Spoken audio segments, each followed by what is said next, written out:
Welcome, Yeah, we got guys, Yeah. to the Echoes of the Atrium, Yes. where we uncover the wild truths in Gnostic lore this time. I'll see if I can manage to get that one into the edit.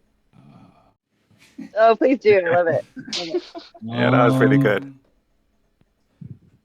Hello and welcome to an Atrium Echo of Gnostic Lore Part 1 by Library of Untold. This is a conversation in response to the evolving theme of Gnosis and Gnosticism in our library. I am Lippin, joined by Nick Oracle, Spooky, Crispy, and Soul, hosting what is hopefully offering our own unique insights on the misunderstood principles behind Gnosis and Gnostic lore, as interpreted by Joey Phipps of Library of the Untold, our older sibling channel on YouTube, who gave rise to our Atrium, echoing the lost and forgotten voices of ancient history. Yeah. Damn, did you write that down? I did. I gave myself a little bit of guidance. Hell yeah, that was Is beautiful. it possible to completely eradicate fear from your human nervous system? Not to cover it up and not to ignore it, but to be free of it completely. And if so, what would that change about our world? Well, we'll come back to that. Right now, I want to look at a very arcane and mystical word. A word that seems to cause as much confusion as it does clarity. From what I have seen personally, the word gnosis seems to have roughly 3 definitions. The first and most common is very easy to swallow. It means growth through direct experience as opposed to being taught something. An example might be experiencing 5 spatial dimensions while on a DMT-enhanced state. You can describe it with words to give an idea, or you can work up mathematical equations to prove its existence. But until you have inhaled 3 lungfuls, you will not have a so-called Gnostic understanding of these 5 spatial dimensions, any more than a person can describe what Ted Drews tastes like to somebody who thinks that McDonald's serves ice cream. It's got antifreeze in it. This is the reason that an apprenticeship of any trade is preferable to sitting in a class. A classroom will get you a nice little vocabulary and maybe even help you know what you're talking about. But until your hands are dirty and your mind is scattered from being out in the field, you will never truly understand the concept being taught. The second definition seems to be oceans apart from the first. It points to the Gnostic Gospels. These are the highly debated lost books of the Bible, some of which, like the Apocrypha of John, were found years after the Bible was formed, and some that, like the Book of Enoch, were removed by the Vatican for reasons unknown. But don't tie yourself up too much with particulars yet, considering that these lines are blurred across the board when considering the origins and authors of these missing books of the Bible. It seems as if some of them might have been removed on purpose for sinister reasons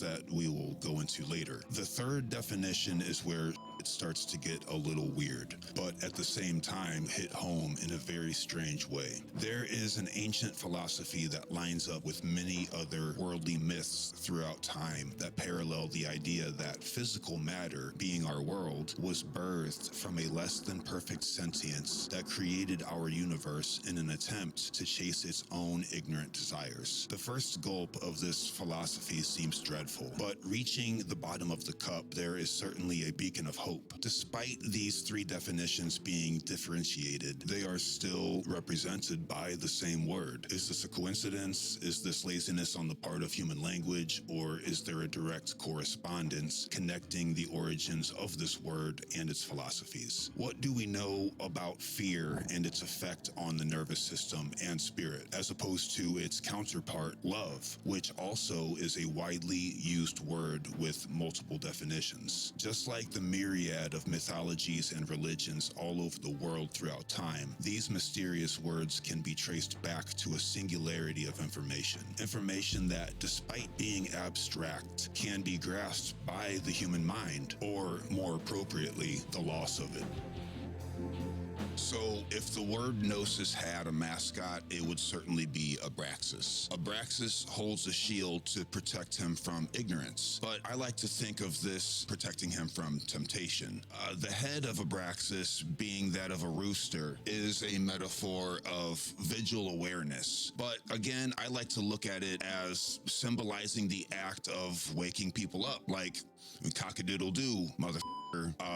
Good morning. I wanted to get those first two out of the way to illustrate the point of symbolic communication in the first place. People will jump at the opportunity to tell you what a symbol means specifically. If that is how symbology works, then you might as well just make a language for it and line it out carefully in Webster's dictionary. But we know that symbols don't read out like that. The deepest meaning of this communication is personal to you. You are the one deciphering it because, after all, you are the one responsible for applying this knowledge to your specific life and personal individuation process. If we want something to have an objective meaning, then we can just make limitations through definitions all day. But Abraxas here is subjective to you, while at the same time pointing us all in a similar direction. I mean, you can lead a horse to water. Look at that horse.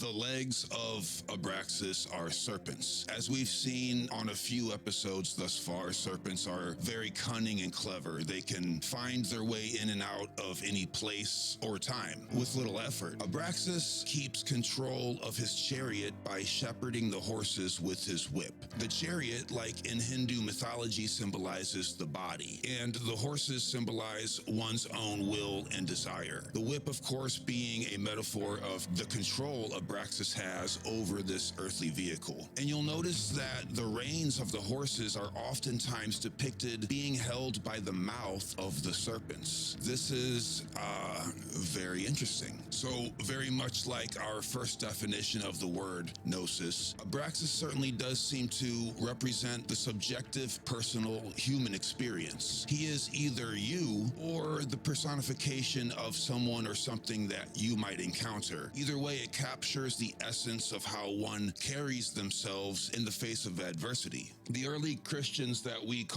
now call the Gnostics believed that despite errors in our world, the way of improvement is through the insight of human consciousness. They maintained that the true divine first cause of the world, or God so to speak, can be experienced through the spirit, bypassing the flaw of the craftsman responsible for it. This means to overcome the many debacles of everyday life, which is inherently built into our world, and apparently by no accident, as we'll see here soon. In his book, Wisdom of the Knowing Ones, Manly P. Hall wrote, "Death releases the divine spark from its lowly prison, but such release may only be temporary unless liberating knowledge has come to the human while still on earth." It seems the Gnostics hinted that we live within a physical prison, but the Zen masters might say that they left out the fact that we are holding the key, and well, the door is not even locked, but instead just lightly guarded by some tomfoolery of the etheric realms. What could it be that the bars of this metaphorical prison are made of? And what if these so-called bars are something that we just came up with to limit ourselves, like we do with insurance companies, for example? It has been debated in the church for millennia whether or not evil exists. The argument, of course, being that evil is just the absence of God. But this is weird considering that a God would be omnipresent in all things. So really, just like any other, the word evil is just a mouth noise that we use to point in a particular direction.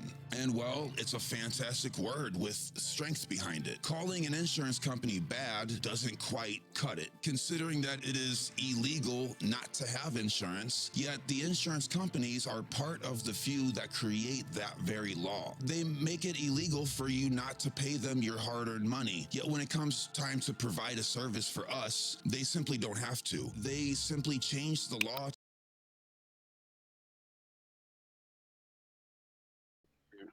If your mind creates reality, then if you create yourself as the container, and if the water spills out, you're like dead.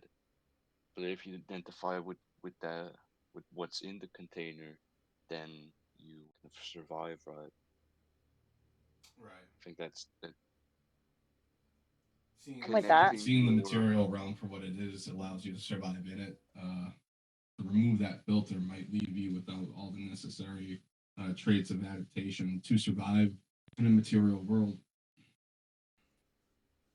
You know, I want to be Yeah. like the end goal has to be to transcend container. right. yes. Did you have something But specific yeah, I like. you wanted to pause here? He had just finished talking about like the presence of insurance companies in modern I society. know, right? But before we lost train of thought with Abraxas, I wanted Yeah. to get everybody's take on the Abraxas motif. Yes. Yeah, I do too. Yeah, like the presence of archons in our world, the inner and outer aspects of it. Well, like the concept of the Gnostics choosing Abraxas as essentially a As mascot, their right? mascot, yeah.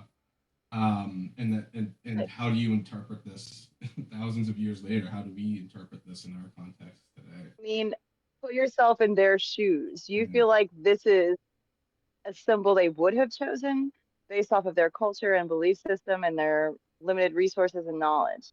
yeah, You know, like, okay, the Christian version we know of Genesis, the serpent was not the good guy, right? yep, Mm-hmm. The Right. Gnostics predate our version of the same story, but they were actually there. They were the ones that were there when it yeah. happened, right? So their version is probably a little bit more accurate. Right. I mean, assuming that the idea of original sin in the Garden of Eden, as told to us, like in say like religious education school, as modern Americans, being the same narrative that goes back thousands of years, you're saying within this particular sect of or a particular kind of mind of people who emerge at this certain time to see it in a different way are now I mean, yeah, reinterpreting this story of original sin as saying something else, that it's trying to say something else, and then they come up with this symbolic image to express that.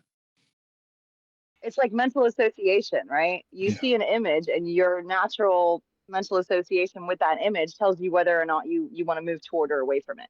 yeah, And these things are ingrained in you as a child, especially when it comes to monsters or strange animals or, any potential dangers, right? yeah, And the stories, the archetypes of our religions reinforce this, hero villain mentality, right? So we're reinforcing it everywhere. yeah, But for the Gnostics to represent Christ in a time as his peers, as you know, having been symbolized by not one but two serpents, hmm. Yeah, not not only the serpent symbolism for the knowledge that was spread by Christ, but also in the position of the feet, yeah. And which what is about the important not head? to see. Sorry. Well, what about also the Oh head yeah, as the a head too, rooster, kind of like you said, signaling the waking up in the morning, the coming of the sun. Um, which gives you a general cardinal direction to look in, which gives you more information, which leads you to an element, which gives you more information, and it's sure. all hidden in pictures. Right. I would Yeah, what agree. what Okay. what what controls your chariot is basically, your ability to escape certain situations, right? It's the That's it. activity of the serpents, right? The activity of the serpents controls the chariot. Yes. So whichever direction the serpents are pointed, that's the direction that's the body is steered, right? Yep. I have kind of a different take on it.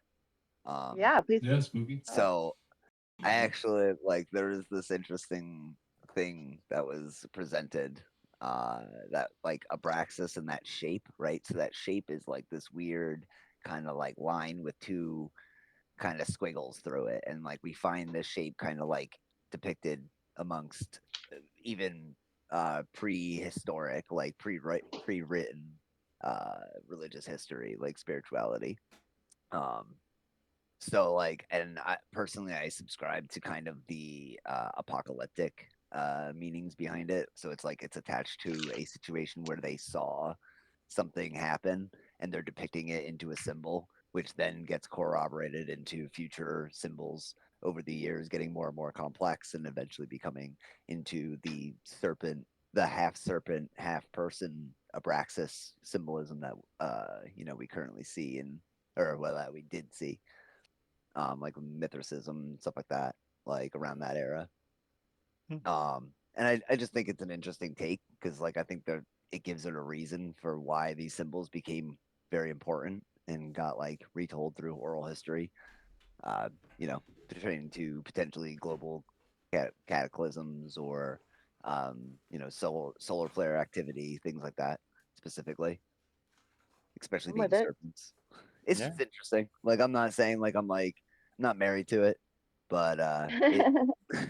Yeah, there's this guy, Gallyhead Eridanus. I don't know if y'all have heard about that guy, Yep. but Okay. he showed basically if you overlay it on like a Kabbalah, then um, then it kind of overlays in a. Let me think on that actually. Sure. Check out That the a Kabbalah restoration of the is in. breach. Sorry. You had a what now? There's this other channel called Restoration of the Breach that covers a lot of the hidden stuff going on behind Kabbalah. I was just recommending that. Oh yeah, Um, Kabbalah is like Because the underlying thing of because everything. yeah. yeah, because All religions have it. Kabbalah is basically your whole structure of your being and how you operate and that's basically like Joey explained, that's Abraxas too. That's kind of the image of your kind of internal structure with your internal spiritual structure. It's almost like a geometry, a sacred geometry describing like the infinite possible sets, like combinatorials that can possibly occur within you, given that that tree is divided, right? Like because everything is divided in duality, in dualistic terms, that there can be an infinite set of combinatorials between different aspects Yeah, on the different sides of that dual opposition, yeah, it's such that a lattice. it's kind of like a description of a multiverse, you know, an infiniverse. Ooh, I like it. Really, I mean, in terms of individuation, but that like everything can collapse back into like a source um, of infinite potential. Really, Q and Ursa. yeah. Yeah. It's a lattice of these energy distributions. So between these lines, they're like power lines, and these these little points, they're sources of this kind of Connection. yeah, and these connections are basically contain why they contain a certain psychological thing is Data. because It's just data. I don't know. Yeah. You know, it passes it on to the next, reaching out to share data. Synapses of information. Everything at its core is that really, you know, Yeah. echoes, right? Yeah. Shall we allow him to proceed? Oh, if we must. Let's just get a little yappery My in sexual between our energy is rants. just Yeah. not it today. Hmm. What's He that, did Crispin? great with the symbolism. I What's agree. that? Like that's why I don't have much to add because I feel like he's pretty spot on. At Yeah. least I agree with how he's interpreting it. Yeah. I feel like it's about to take a dark turn though. Like I I'm just on have board that with you feeling. guys there. Mm. He takes us on dark turns just to twist us back into the light, and it's a great journey, it's a necessary journey. Yeah. Dizzying. It's the Like trickster, I want to say trickster on that, scheme. I want to say in that Kabbalah thing, these, you know, connections, they're all their own universe of connections within Mm, connections within connections. mm, Like like they contain their own kind of lattices, distributions, um, and it's basically like it exists because it's kind of formative causation. Like the reason it exists is because bring a little bit of of Eddian its own philosophy. Nice. existence. So it's like a kind of paradoxical thing because like it needs itself in order to exist. You Awareness know, of self. I see where you're coming from.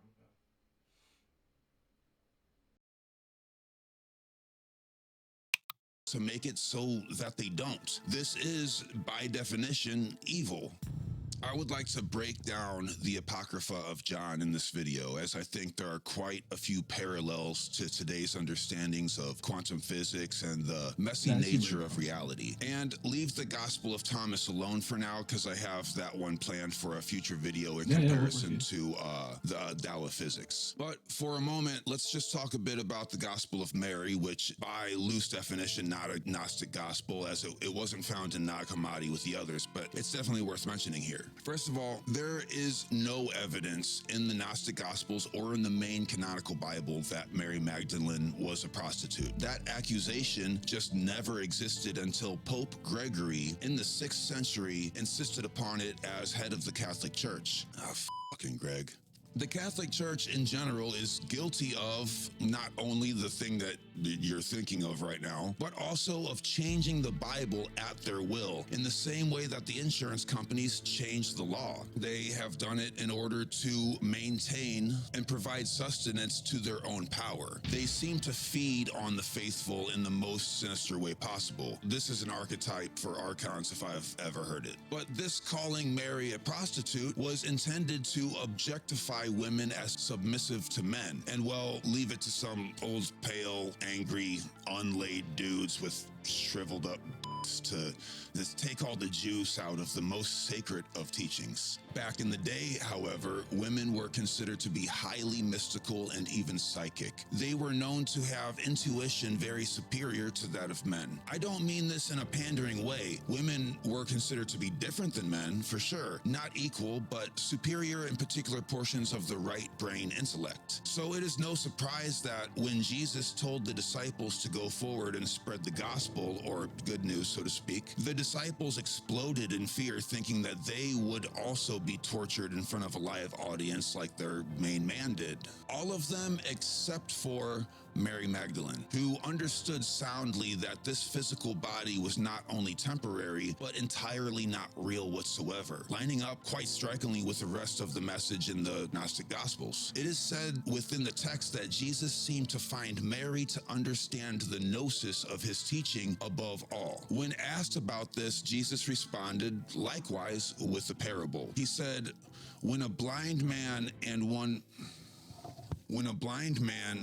who sees are together in darkness, they are no different from one another. When the light comes, then he who sees will see the light, and he who is blind will remain in darkness. And I mean, damn, what a one-liner. Old JC was straight spitting. Son, when angels would appear to mortals in the Bible, it was very common for them to exclaim, "Be not afraid," because their very presence alone would make a motherfucker just pass out or go insane like some Lovecraft shit. This has caused an entire drift of memes online named after biblically accurate angels, which of course differ greatly from how they were personified in medieval art, like as babies and shit with wings. They didn't look like that. That makes it very interesting considering Mary Magdalene was actually able to handle the visions given to her unwaveringly. Now, it shouldn't, but it kind of reminds me of Betty and Barney Hill struggling with what was happening to them. Betty was aloof, kind of walking around the ship getting a tour, and, the famous star map was shown to her.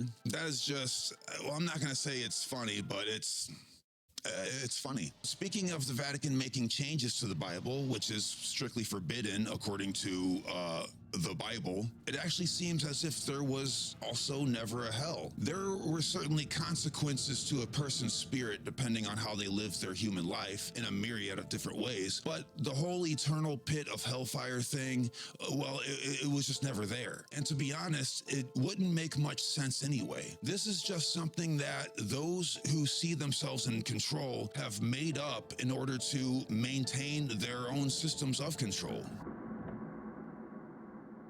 And then there is the absolutely bizarre codex that we call the Apocrypha of John. Upon first appearance, this jazzed up little piece seemed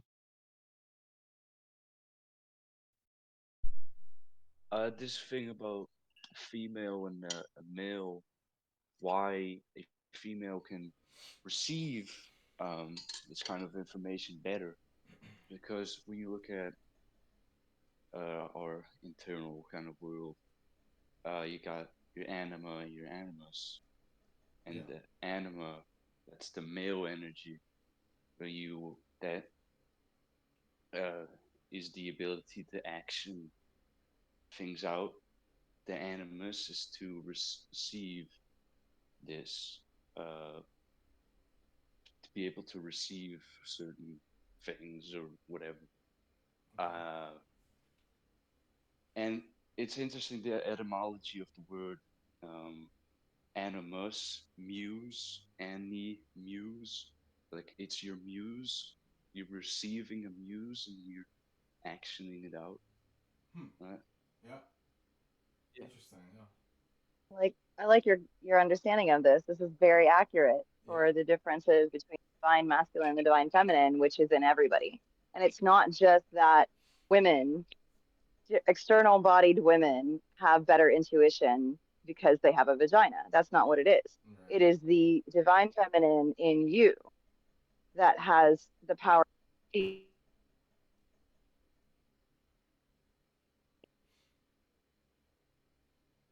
Hello. I Yeah, think I think Nico's. I think she's got to recalibrate her mic real quick, or maybe she. Um, Oh, You my bad. still? Are you still uh, with us? Okay. Yeah, do you hear me? Yeah. yeah. That's my bad. Where You did you were. lose me? We lost you right at divine feminine, the redemption of the divine feminine, regardless of your gender. Oh, yeah. So divine feminine in you, Yeah. right, is the one that has the power to receive information, to absorb the moment, to feel the emotion and the communication of the higher realm, which is in emotion, right? And the masculine is processing and actively interacting with the data in front of you, right? But it's Mm-hmm. the feminine side of you that is seeing the background, that is feeling the moment, and that is aware. Does that make sense? yeah. Yeah. Hmm. So And all the time intuition is a wavelength of frequency that only the feminine aspect of your soul spirit duality can can interpret, right? It's a bandwidth Because you it's have to receptive. tune into because it's Yeah. receptive, right? Yeah. This is this is your feminine aspect is It's a void. receptivity. I mean, Yeah. exactly. Tranquility, not making waves, but being, you know, reading the waves that are made, right? Yeah. And supporting the space for waves to be made at all. It's the and the feminine fact aspect. it even exists is because we need to be like our biology needs to be geared to be able to tune into um to have the systems um in the body to create that kind of dynamic. Yeah.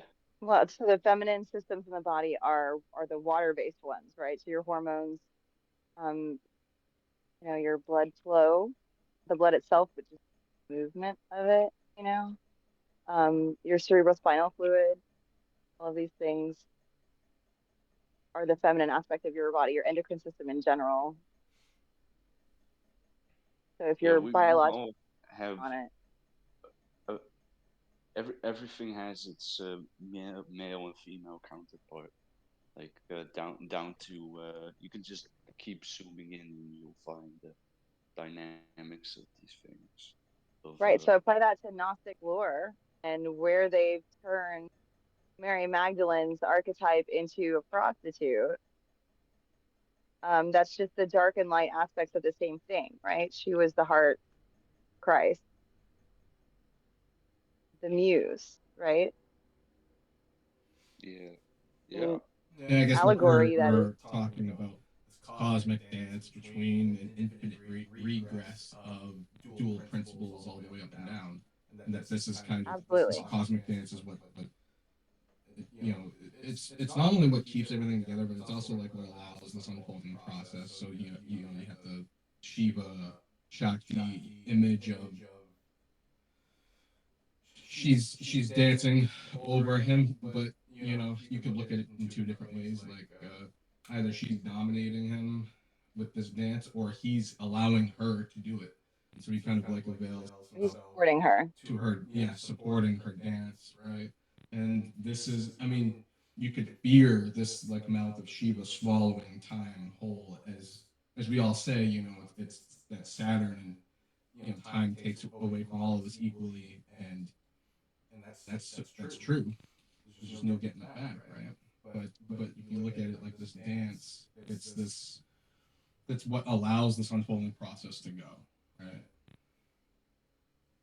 Infinitely. I don't see how you could see it Um, any other way. interesting when you look Definitely, at yeah. Go ahead, sorry. of like the popular ways we interpret masculine, like that this image of this man with this immense potential, like you know, muscles. Muscles are masculine because this has immense potential. The more potential, the bigger the muscles. Mm-hmm. But Yeah, it's an very interesting, very very visceral way very of putting it. Yeah. very fruity way. No. I'm stuck on the whole the disciples and Mary altercation thing, right? Like what Yeah. that would be symbolic for. And I kind of feel like if Jesus represents the Christ consciousness and Mary represents understanding of the Christ consciousness, then the disciples must represent aspects of chaotic energy in between them, like misunderstanding, Right. right? So all the not working together incoherent aspects of the Christ consciousness split up in the disciples are like confused and threatened by feminine understanding. Does that make sense? Yeah. But then, Yeah, when the centuries and centuries masculine. go by. Sorry, go ahead.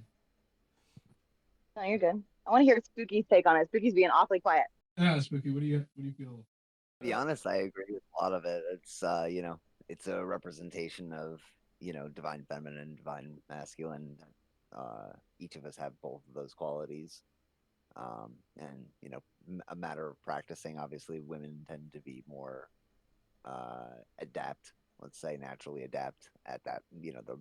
We'll say it for lack of a better term, the right side brain, even though that's kind of a misnomer. But like yeah, and it's basically a big representation of the archetypes of darkness and light. Like that's how Yeah. I would say the inherent dualism in our And world. yeah, what you just said there kind of lends to what I was about to say about um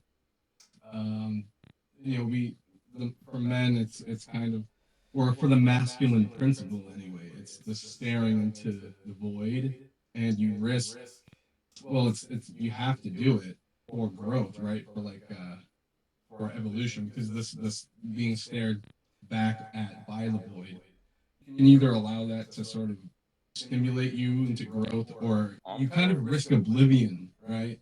Like in these metaphors of like looking at like a source of light, like straight in its eyes, and then being blinded out by it because you lacked this is the Prometheus dilemma, right? Like you lacked the proper wisdom to carry this light, and now you have a crow picking at your liver for eternity. Which, unfortunately for you, the liver grows back faster than any other part of the body. So that crow's going to be picking at you forever, and you'll have to always deal with it. As your punishment for trying to wield this fire that you weren't worthy of yet, right? Right. Well, I'd say the fire is us, right? Yeah. Like we have to exist in a dualistic state in order to experience the world we experience. Right. I feel like the eagle is karma. It's Fucking karma self-realization. pecking you lifetime after Yeah. lifetime after The lifetime. crow is like hubris. The crows are definitely the karmic consequence of your frailty, I suppose. You can't get away Our from it. frailty Yeah. is You're what I like, should say. Yeah. what was the other thing he talked about before he got into insurance? Angels? Something else I You're wanted- talking about angels. Oh, And angels. man, Yes. like couriers of light, right? Which, photons are couriers of information. Right? Or like just moments of absolute idea, like light bulb moment, inspiration. Well, I mean, I know we're jumping ahead from Gnostic lore to the current topics here by doing this, but I mean, plasmic entities, and then, considering the nature of the mystical experience, like the divine revelation experience, like seeing the internal world and like seeing your chakras, or seeing your DNA structure with an internal vision, right? And the chakra being depicted as like these many pointed spheres, something that's both triangular and spherical at the same time. And the word chakra in Sanskrit that means wheel. So there's a lot of things going on here that like converge in a strange way that I have yet to understand at all. Look at Sorry, go ahead. I always pictured Ezekiel's chariot as like a Merkaba. Yeah, it's definitely hugely relevant. I'm definitely looking at That's Merkabah's. gotta be a Merkaba. Also, Galahad Eridanus talked about this too. He put together that how they're called lore correct angels. How did Biblically biblically accurate. correct ones? Biblically accurate. Yeah. yeah. Yeah. These He put many-eyed together wings and yeah. Go ahead. I'm sorry. he put together that you have these angels with all these wheels together, right? And those were like the wheels of the chariot of quote unquote God or Jesus. That's right. That intersects with what I was saying about the Sanskrit term chakra And how they're depicted in Hindu mysticism. yeah. And then I wanted to say like angles and angels are very connected actually, because if you look at messengers of information, so it's the connection point between two points, right? And the angle at what it's pointed at, that's what connects two points. If it's the wrong angle, then it's not going to work. So an angel is what secures that the information will be sent. Which is why they're called messengers, right? Yeah, photons. What's that, Nico? Sorry. I was just saying, let's see what else Joey has to say. Yeah, we'll proceed. To have aliens and demigods and hybrids, wild ass hallucinations. But when you reread the text, depending on how you are culturally programmed, it seems to point in a couple very auspicious directions. When I first read the Apocrypha of John years ago, it was from a biblical point of view. The second go around, I saw it in a mythological light. Being a fan of Joseph Campbell, this definitely brought me closer to the text, but there's still nothing quite worth reporting on to you. After going through quite a few books by Fritjof Capra, who wrote The Tao of Physics, well, third time's a charm, because it caused me to see the Apocrypha in a much brighter light. So by now we understand that symbols and allegory are useful in many ways, especially to illustrate something ancient that there weren't technical and scientific terms yet to do so. When reading the Apocrypha now, it seems as if particular terms like monad could mean primordial sentience. Pleroma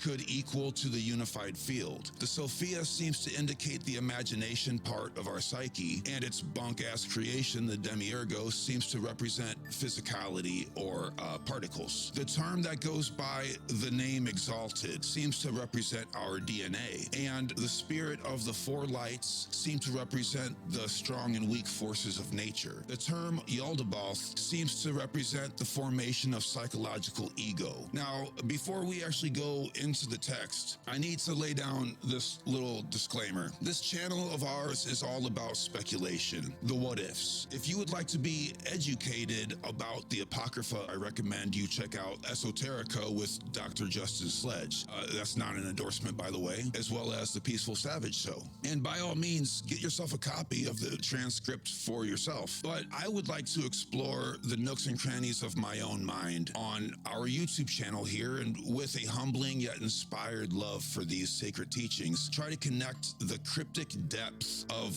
this doctrine to a more modern understanding. So, John encounters a being that seems to change form at will, as three separate archetypes, yet as one. This is wild right off the bat. The heavens opened, and I saw creation which is below heaven shone. The world was shaken. I was afraid, and I saw in the light a youth who stood by me. While I looked at him, he became like an old man, and he changed his likeness again, becoming like a servant. There was not a plurality before me, but a likeness with multiple forms in the light. The likeness appeared through each other. The likeness had three forms. John asked the being to know or understand who or what it was, and it responded. The monad is a monarchy with nothing above it, as incorruption, which is in the pure light, which no eye can look. Then it is speculated, since everything exists in him, for it is he who establishes himself. He does not need anything. He is illimitable, since there is no one prior to him to set limits. He is unsearchable, since there exists no prior to him to examine him. He is neither large nor is he small. There is no way to say what is his quantity. His essence does not partake in the eons nor in time. It is he who puts his desire in his water light, which is in the spring of the pure light water which surrounds him. This is the first thought. His image, she became the womb of everything, the mother, father. The thrice male, the thrice powerful, the thrice named androgynous one. This is strikingly parallel to how our friend Lao Tzu describes the Tao. That seems to indicate heavily upon sets of three. As it goes into that womb of everything spiel, this apparently feminine being began to ask the primordial first cause for indestructibility, eternal life, and to be granted with truth, all of which were granted to her. This seems to me like an illustration of conscious free will being born of the unified field long before humans ever carried that divine spark. But I suppose it could also be seen as a splitting of genders, as the prior being was in fact androgynous. It requested to give it a fellow worker, which is the mind. Mind came forth and it attended Christ, glorifying him, and all these came into being in silence. I noticed the end of that passage, all these things came into being in silence, when referring to a fellow worker, which was the mind. This lack of sound seems to be parallel to the absence of the word, or Om, as called in the East. Then it mentions a mighty voice and insists that the truth of this voice will penetrate only those worthy. This mighty voice is a language and seems to permeate all living things. And if you remember our video entitled Modern Mystics, we discussed how the language of DNA speaks to only those who are worthy. But I'll read parts of it here. Honored with a mighty voice, virginal spirit placed the divine truth over everything.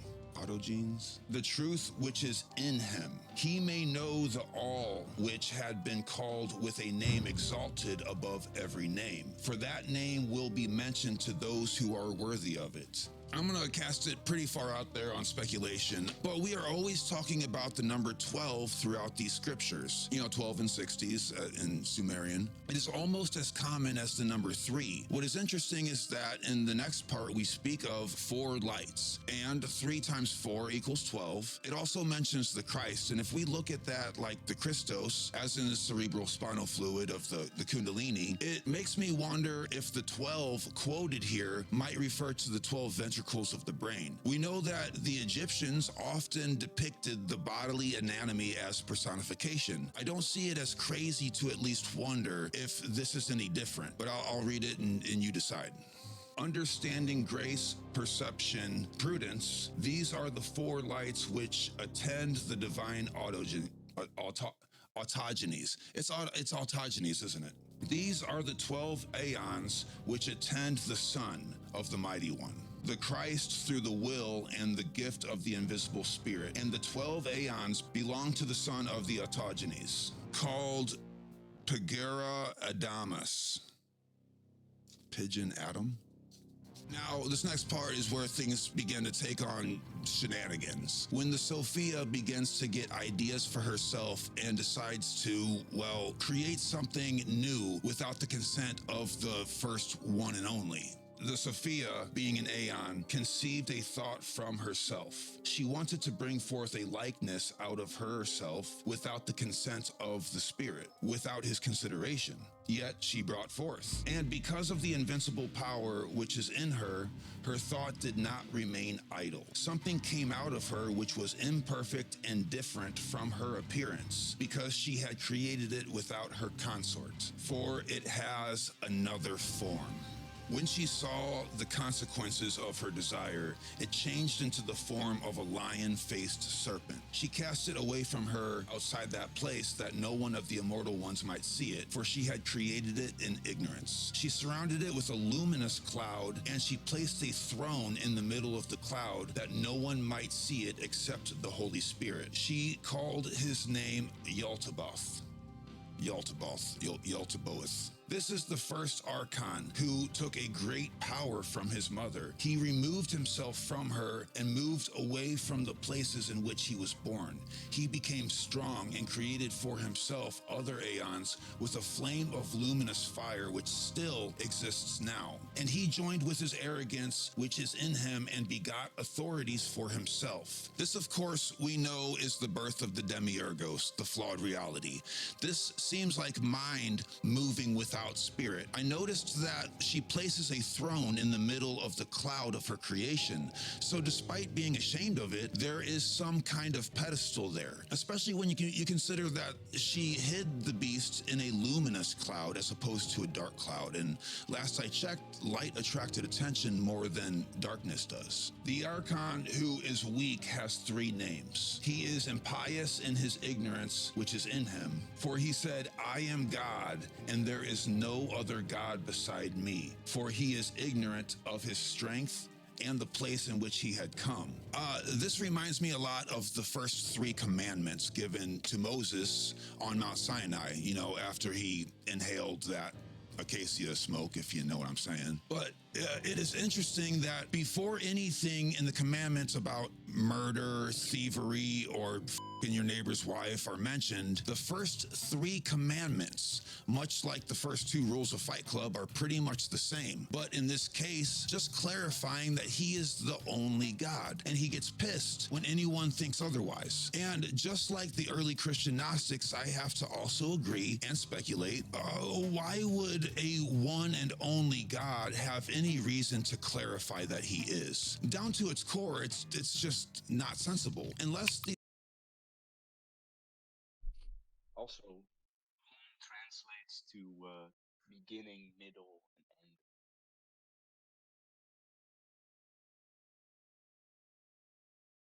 and end. O I feel like this is a great M. spot there's a lot to unpack over those past few minutes. For And sure. Yeah. you know, I was wondering if you could help me out here anyway, because I'm definitely not entirely completely confident about all this, and I do look into this stuff a lot. The demiurge, the Well, birth of the demiurge, and all that. well, yeah, I mean, so 12 different aeons, right? Back up. Okay, it's A it's the story representative of Grendel. a variety of like different organelle across the brain, right? And that I mean, Right. he showed Look at that it like picture, so look at it there's like like a cinema. correlation between the body and these aeons, right? Is that what's going on here? Flip him. Look at it like cinema. Okay, you saw Okay. Beowulf. Yeah. It's the story of Grendel. Okay. That's the Demiurgos story. Right. Same story. Okay. But darkness is, the demonic mother, right? Sophia, that had her dirty little secret, right? Yeah.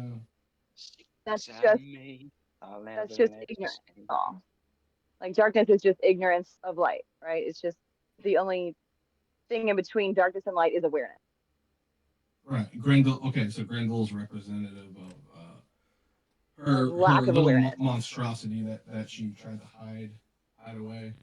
Right, like Yeah. her existence as being separate from the masculine created a midpoint in between the two of them. Does that make sense? Yeah.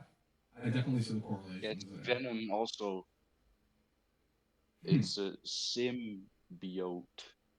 But it was born from darkness into darkness and expresses itself via darkness, which is all just ranges of ignorance of light. Okay. And that's the cool thing. Like, the ignorance is taking itself to be God, essentially, to be king. Yeah. And then, but he's also getting at like this is the birth of inner drives because he shows that picture of different organelle of the brain and correlates it to the existence of this demiurge, and it's a description of like neurochemical soup which constitutes us physically, like our physiological conditions, etc. And it reminds me of Alan Watts's breakdown of the Ten Commandments, and it's funny here because it's making him think like it's striking a thought in him of like the first 3 commandments, as he was saying. And Alan Watts's breakdown was like if you rearrange this, and this is actually a very like Gnostic kind of approach at the Ten Commandments, but he was like if you look at it, if you read it in a different way, it's not telling you like, oh, these are laws passed down to say don't do this. Rather, it's saying like, oh, go ahead and try not to. This is how you are built. You know, you have pride, you have envy, you have jealousy, you have this murderous desire, perhaps, and an ignorance, right? And you're going to dishonor your mother and father because you're gonna outgrow the nest upon which they fed you, right? The way he puts it is like, go ahead and try because this is just how you're driven. And the Buddhist koans are pretty much skipping all of the narrative and just giving you like a dialogue to get right down to it and say, okay, ping pong back and forth between your whole desire, no desire, da da da, until you get to a proper center, right? And that's just an acknowledgement of what you are and accepting it, right? Yeah, I mean, and then too, you gotta have structure. Yeah. Which I think relates to everything that you guys were saying, that Crispy was saying about like Kabbalah and what that represents, you know, geometrically. Yeah, And it's all connected. it's symbiotic, right? Symmetry, biotics. Symmetry is What? definitely. I could look at that as a good example of how you. I want to be like, he And really or like stresses the masculine feminine archetype separation. He's Yeah. really stressing that. Right. I like that. I like that you don't often think about independently from each other what these energies do in your life. You know what I mean? You think about the marriage, think about the, activity of them together, both double helix intertwined situations, but treat them as separate but equal. I like that. Yeah. Yeah, the reflection of our inner and outer worlds, um, in an infinite yeah, and regress if from you not being aware of it, right? And then everyone's asking these questions, like across YouTube, across like our Discord server, like the nature of these entities as they appear to us in mystical experiences or in psychedelic experiences. So yeah, Well, it's like it this echoes out explains a into lot. every, like, Yeah, sorry. like fear is fear is born of ignorance, right? You're only afraid of that which you don't understand. Yeah. So it all just gets worse and worse and worse as it goes on. But if you can catch it, as ignorance where it gets to fear, then you're ahead of the game. Right. Yeah, and it gives you and if you a metacognitive edge. You know, knowing is half the battle, right? There you go. And I'm then sorry, application. Christy. Yep, that's right. Intention is required for that. and if you fight these things, they're gonna fight you. You're gonna have the Yeah. opposite Kabbalah, because the the opposite Kabbalah, that's this same exact, like under the Kabbalah is the like uh like it's turned on its head. Talking about like inverse conditions of the same thing. Yeah. Yeah, and then And then they become it also, hindrances. Yeah. Rather than utilities, tools Which is, and also if you don't evolution. darkness. if you Darkness don't instead of light. Yeah. and if you are not fighting it but don't know it exists, it's still Ignorance. attacking in the same way that still uh, and like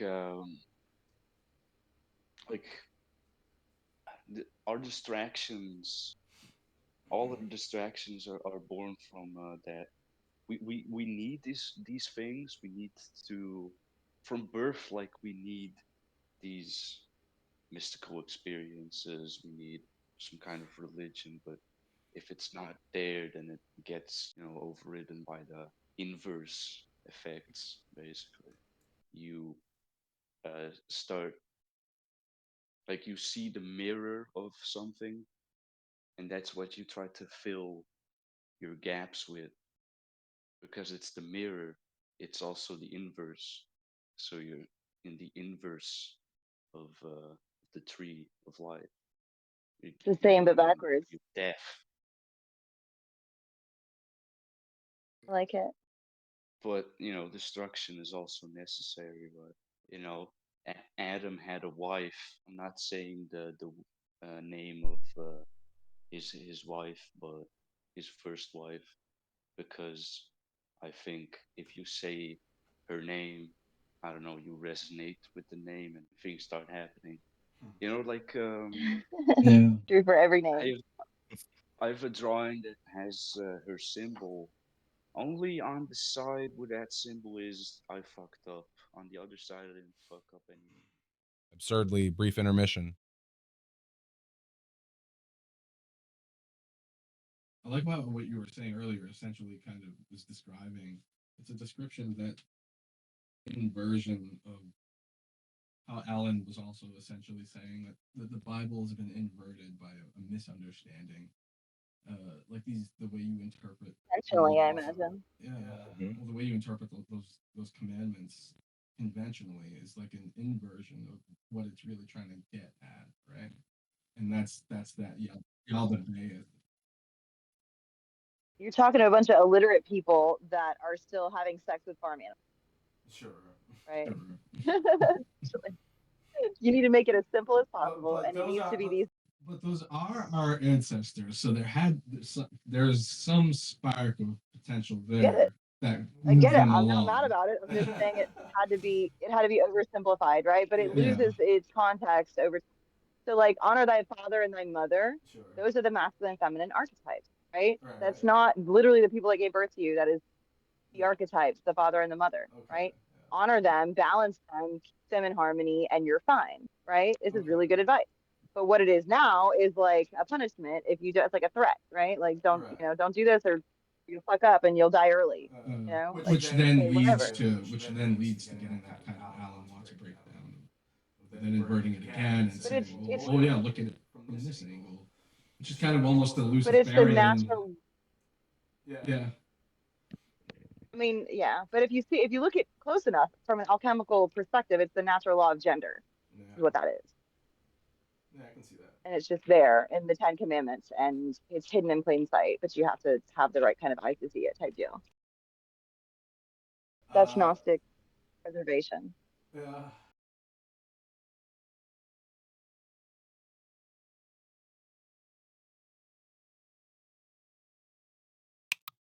These first three commandments were added by men later, which, according to Occam's razor, is most likely the case. But whoever spoke these words to Moses was not representing old big guns upstairs. Basically, if there are no other gods, what is there to be jealous of? Yaldabaoth had a multitude of faces, so that he could put a face before all of them according to his desire. When he was in the midst of the seraphs, he shared his fire with them, before he became lord over them. Because of the power of the glory he possessed of his mother's light, he called himself God, and he did not obey the place from which he came. Okay, I mean, this is the archetype of the persona and ego complex all day. Go get Carl if you don't want to take my word for it. This next section seems to illustrate the first movement of atomic structures and the pulsing duality that we see not only between wave format and quantum entanglement, but also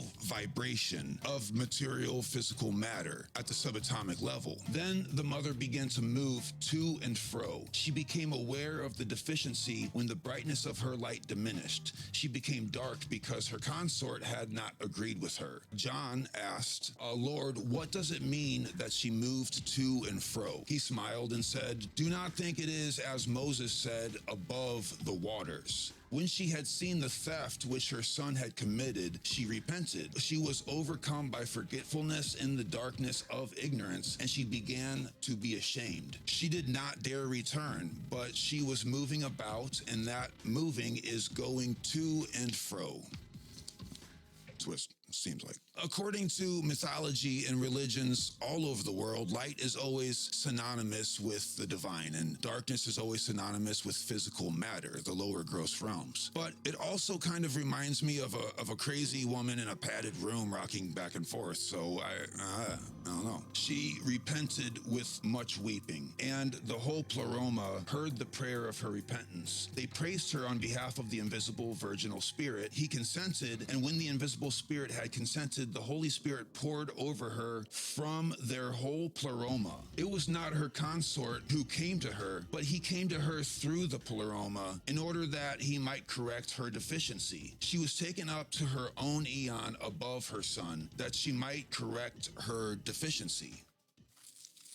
It's like it's up to us. The pleroma, being the unified field to modern science, was the medium in which repentance could be heard. She was not punished, but forgiven and put on a pedestal so that she might fix this up. But her son, being strong and ignorant, if physical form that is already off and running. And well, here we are. Despite being born into that huge syntax error that is her son, the Demiurgos, it seems as if it is now up to us to realize the imperfections of that syntax error in which we were born into and embrace the great spirit that penetrates all things, including this fucked up part of the hood, you know, that bad neighborhood up there in heaven. I mean, there is a black dot in the white part of the yin yang after all. I think that hypothesis can be slightly backed up by this next passage that I'll summarize here. A voice came forth from the exalted eon heaven.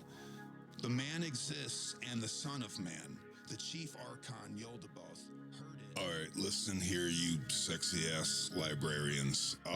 It's me. I'm editing this video right now, and I'm realizing that it goes on for another 35 minutes. I suppose there's just no way to break down the Apocrypha of John in that amount of time, so I'm gonna have to make the rest of this a part 2, where we will finish the Apocrypha of John and its breakdown, as well as look at the science of the effect of fear on the nervous system and how we can practically actually go about bypassing that, therefore transcending the entire trap of the black cube and the feasting of the archons themselves. I know I usually slap these bitches with a dramatic ending at the end with a little twist and everything.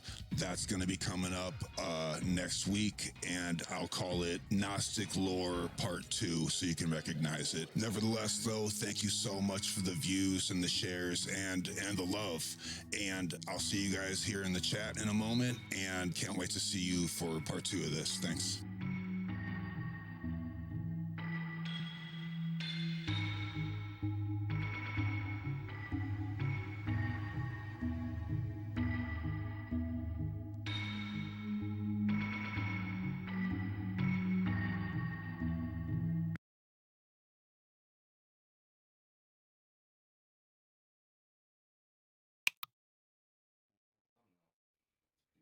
Holy shit.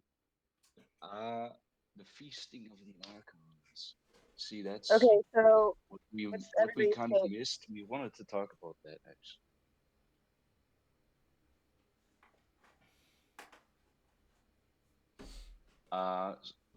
So I think an archon is a just a psychological thing.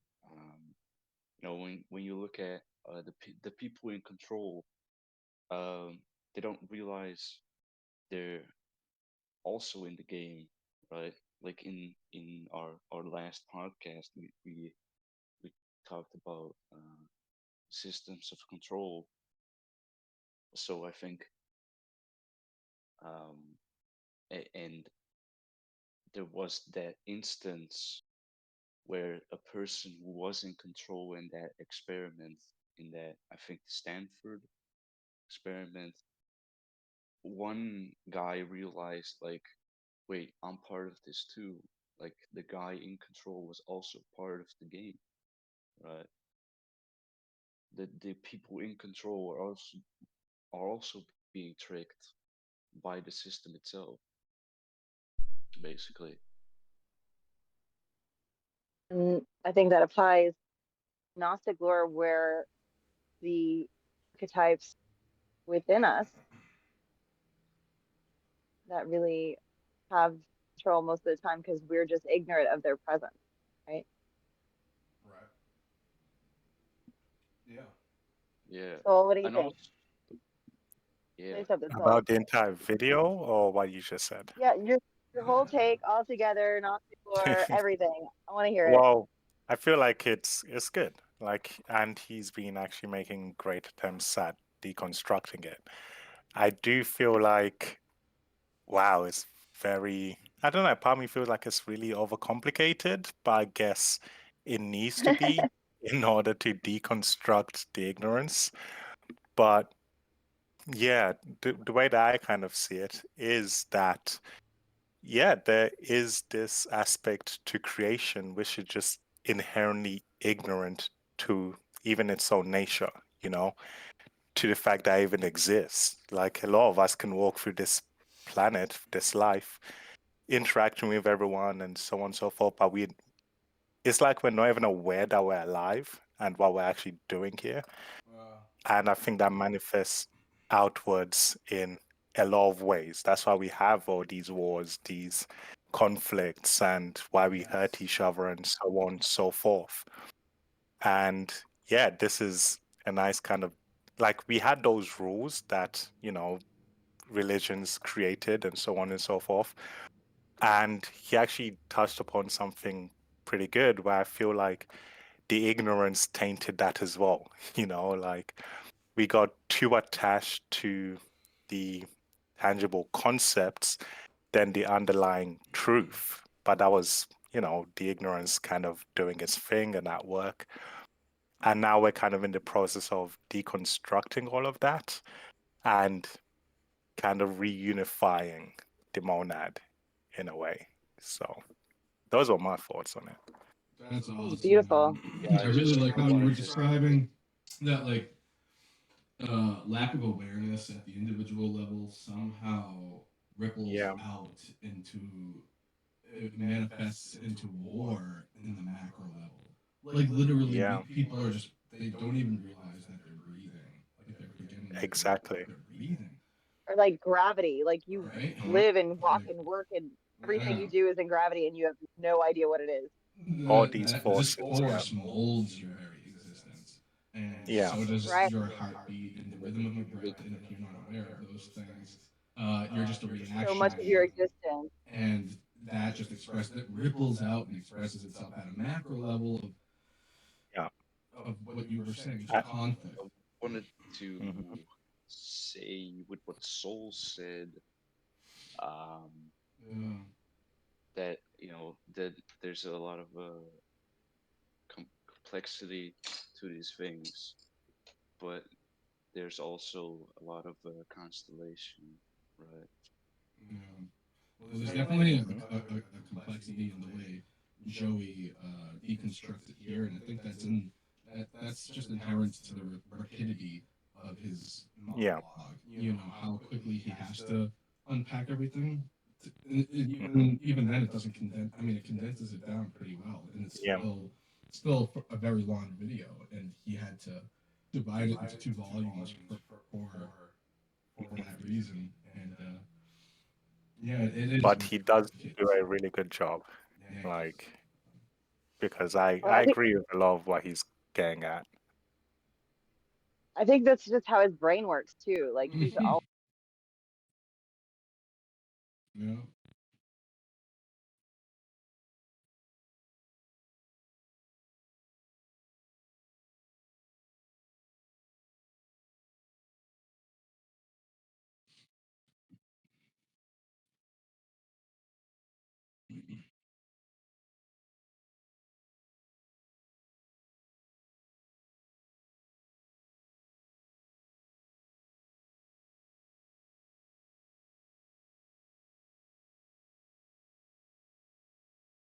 it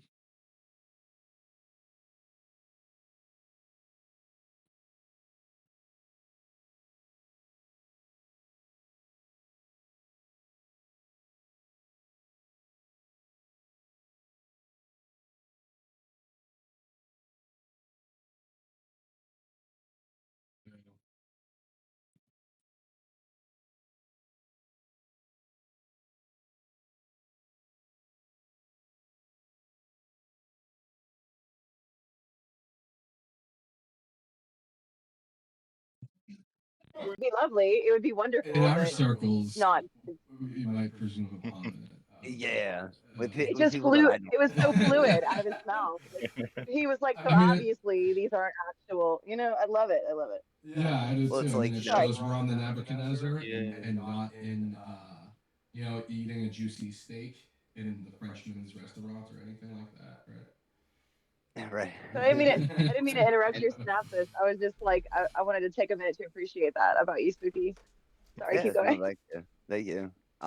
But yeah, I definitely take a much more apocalyptic version of it, where a lot of the things that are said are much more nature based, like you know, like the Virgin Mother, right? The Virgin Mother to me is an archetype of the planet of the Earth, right? Being a non a basically non-gendered female, right? Because gods, these metaphysically do not have gender, right? We have gender because we're biological, but obviously even the ancient people understood the difference between those two kind of quote unquote beings. It's hermetic. It's hermetic, meaning with a purpose in the divine feminine, so to speak. You'd say that it has a void mechanism rather than a phallic mechanism. Right.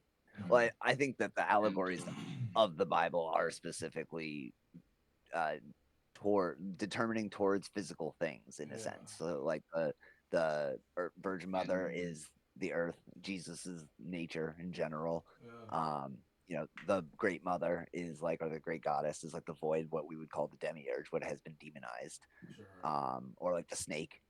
Um, and then you also have the God the Father being the light, essentially. And again, it depends on the interpretation because obviously there's two different versions of that kind of understanding, and absolutely hermetic, absolutely Kabbalic. Um, but it depends on how you look at it. and I suppose. these Gnostic interpretations have some wild implications that rhyme.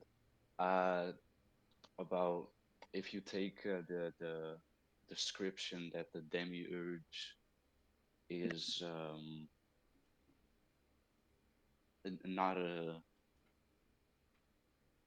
not just a concept, but this all-enveloping colossus that that is ignorant of its own nature and tries to create this reality um, all for itself. It's as some kind of trickster, uh, and it's also kind of like very uh, it's a very immature demon. Like it's very like it does these things from a control standpoint and needing to control things, kind of like a Mm-hmm.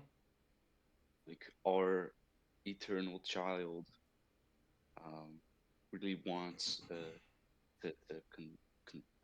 this kind of control. I don't know how to say that, but you see in the Matrix, the demiurge of the Matrix is the controller of the Matrix has a baby face, right?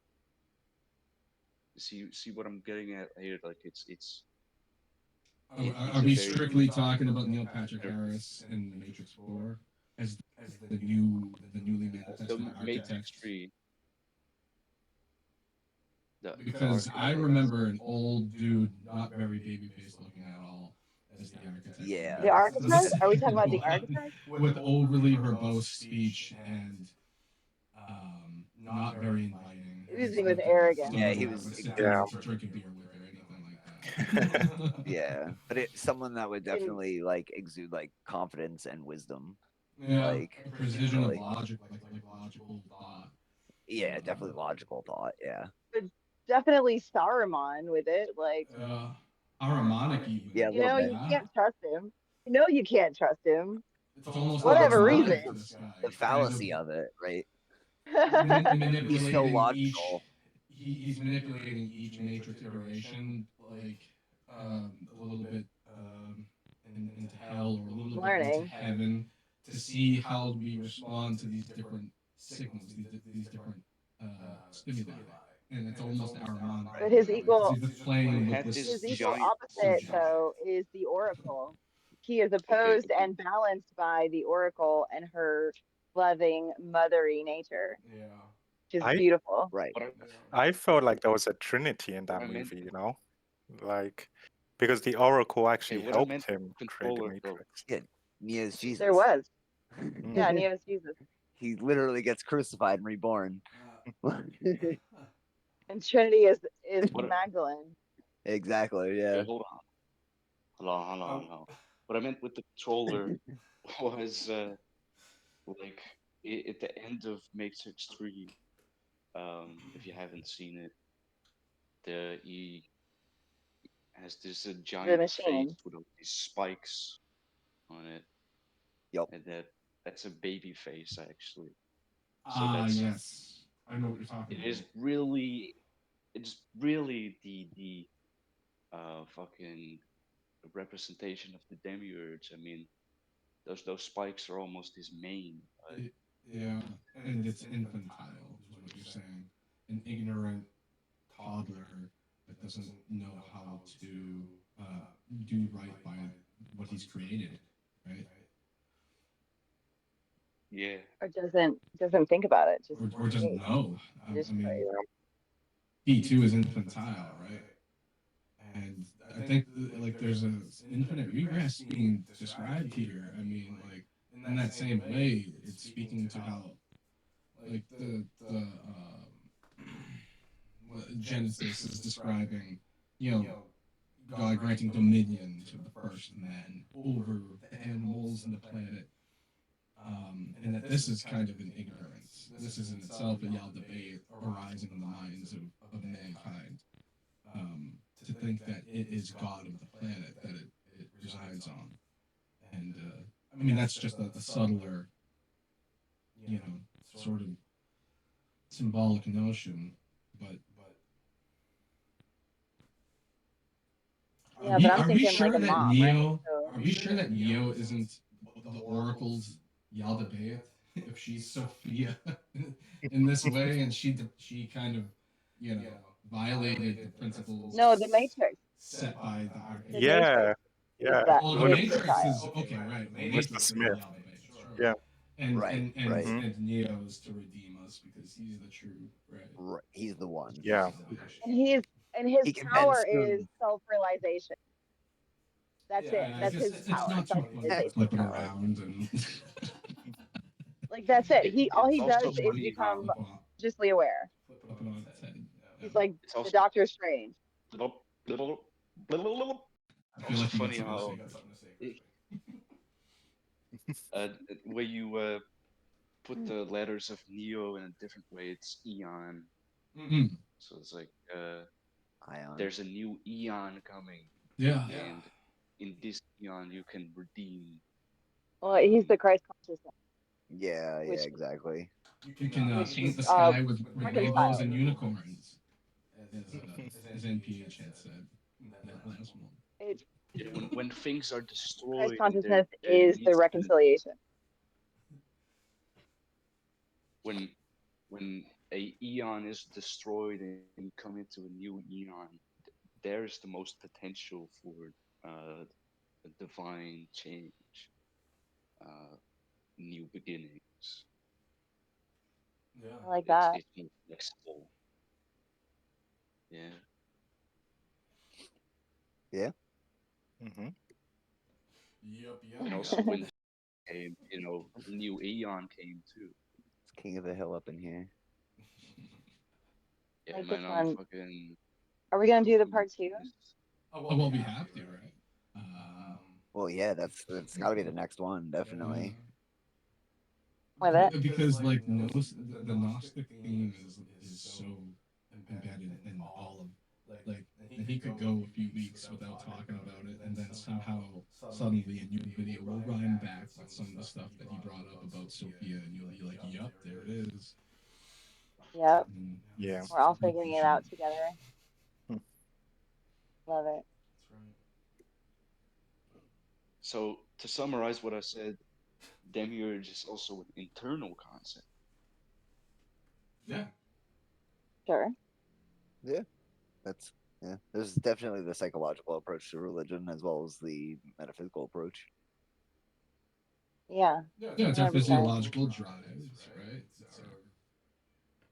It's our internal conditions, Subconscious. right? The darkness is Because just the Archon, subconscious. and I hate Period. to beat this linguistic drum over and over again. Archon being a anagrammatic rearrangement of the word anchor, and so like it could serve or um it could either serve for or against you, right?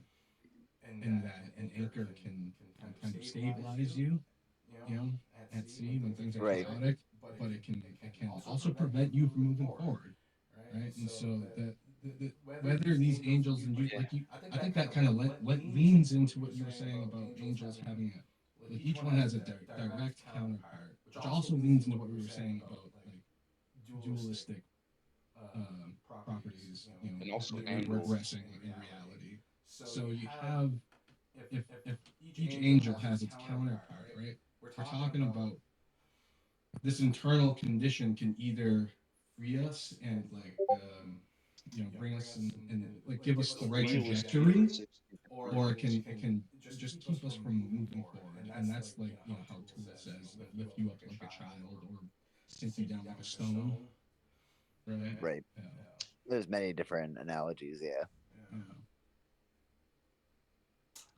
I have to attribute my understanding of these things to all the everyone who's come before me, whether it was Carl Jung or Alan Watts or Terence McKenna or Maynard James Keenan.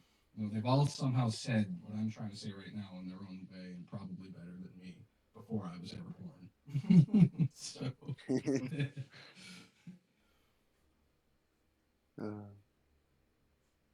Also Meshuggah.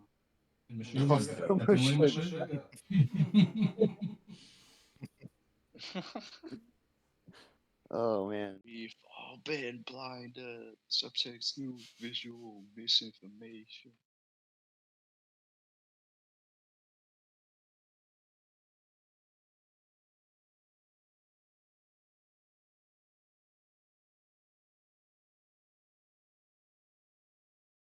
I would say Okay, that so I'm was gonna go. I guess that closes the podcast. Yeah. yeah. It's a good ending point. Yep. This is gonna be a fun edit. All right, I'm sure. you guys have fun with that. Good luck. Almost certainly will. Thanks, Nico. Right. Thank you, Bye. and have fun with the rest of your day. Yeah, for sure. I'm off today, so I'm gonna go do that. Like Absolutely. right now. Sounds like fun. Like right now. No, she dipped. Bye guys. This was so good. Like this was like golden actually. Okay. Bye bye. Yeah, well, I'm glad you got here. Bye. See ya, bro.